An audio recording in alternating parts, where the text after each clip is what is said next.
"We were taking Delgado back to Broken Neck to give him a fair trial, then hang him," Denson said. "But we don't have a real judge in town, only the Vigilante Commission." "I'm afraid I can't return with you to Broken Neck, Mr. Denson," Dryden said. "That is out of the question." "Well, no need for that. My idea is to try him right here, Judge," Denson said. "Then it's all legal and above board like." "And it'll save us the expense of feeding him," John Bates said. He was a hard-eyed man who spoke softly in a thin whisper. "I'm retired," Dryden said. "Once a judge, always a judge," Denson said. Dryden sat his horse in silence for a while, deep in thought. Finally he said, "And why not? We'll find a place in the shade and set up court." "Like old times, huh?" Pike said. "Do I detect a note of disapproval in your tone, Charlie?" "I saw a man hanged one time," Pike said. "It's a dirty business."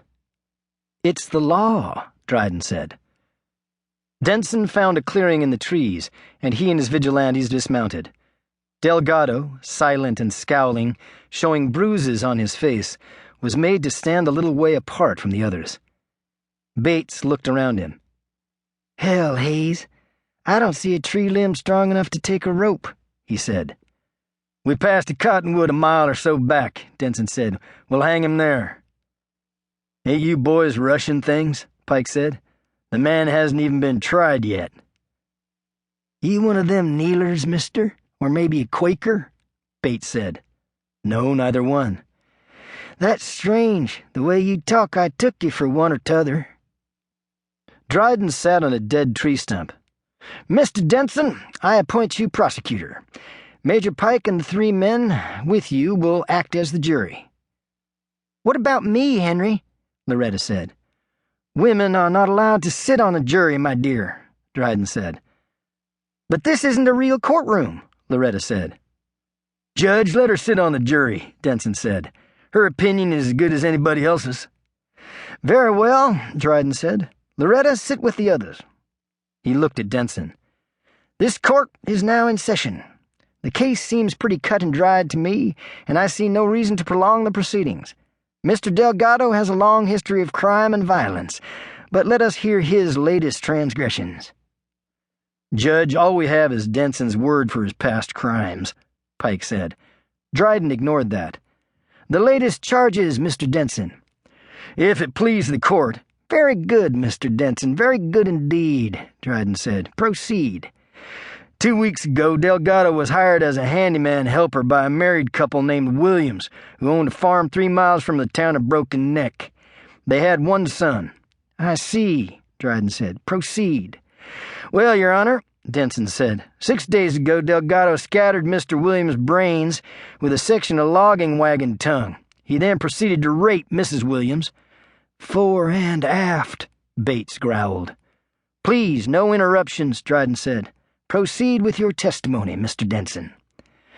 "Your Honor, after he was done with Mrs. Williams—" "Satisfied his savage lust, you mean," Dryden said. "Yeah, that's correct, Your Honor. Well, anyway, after he was done, he cut Mrs. Williams' throat, then he stole a horse and lit a shuck." "And how did you come to learn of this crime, Mr. Denson?" Dryden asked. "The son, Joseph Williams, aged 10, hid from Delgado and later ran all the way to town to report the crime. He witnessed his father's murder, but mercifully not the rape of his mother. I organized a posse right away, and we left in pursuit." "Did you see the bodies?" Dryden asked. "Yes, Your Honor. Mrs. Williams was lying on the marital bed, as naked as the day she was born, her throat cut from ear to ear. Mr. Williams lay next to a haystack, his head bashed in, weltering in his blood." Dryden turned his head to Delgado. "You have heard the charges leveled against you, Mr. Delgado.